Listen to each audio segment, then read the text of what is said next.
motorhomediaries.com.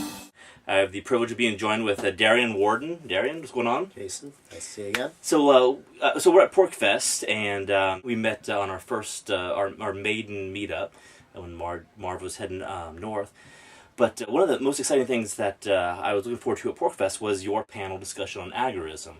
And you introduced counter-economics to a lot of these guys. So can you kind of give like a brief overview of what is counter-economics? Okay, well, counter-economics basically comes from counter-establishment economics, and that's kind of what agorism is about. You're against the current regulated economy.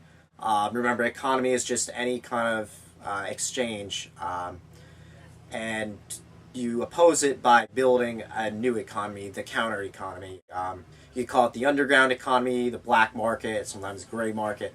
Agorists would call underground violence things like mafia protection rackets, the red market, and include that as degenerate statism, the state also being in the red market, because protection rackets is pretty much what the government is involved in, and they just do it on a larger scale with an air of legitimacy.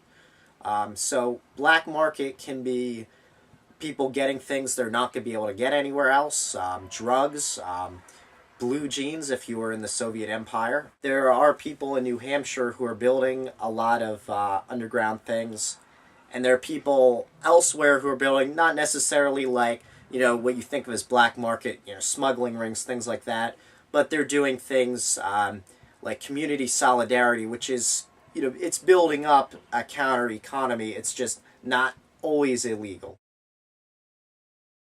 It's essentially the old classical liberal division between those who make money via the state or those who make money via the free market or freest market available, because the market's not really free. That's what we're going for.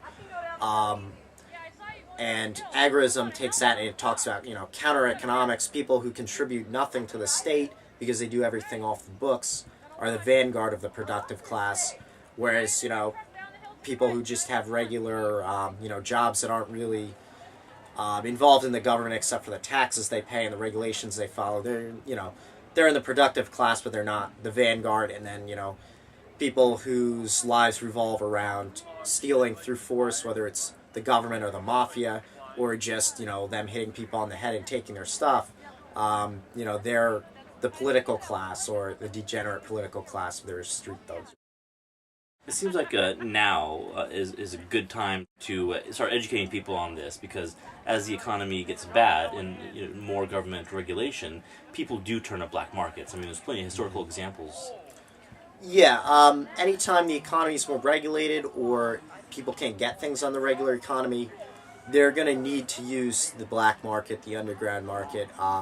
This is true whether it's because of regulation, like in a lot of European countries now, a lot of economic activity is informal. It's also true, people in inner cities, most of them probably never heard of agorism, but they're using counter-economic techniques just to get by. They'll, you know, talk to each other.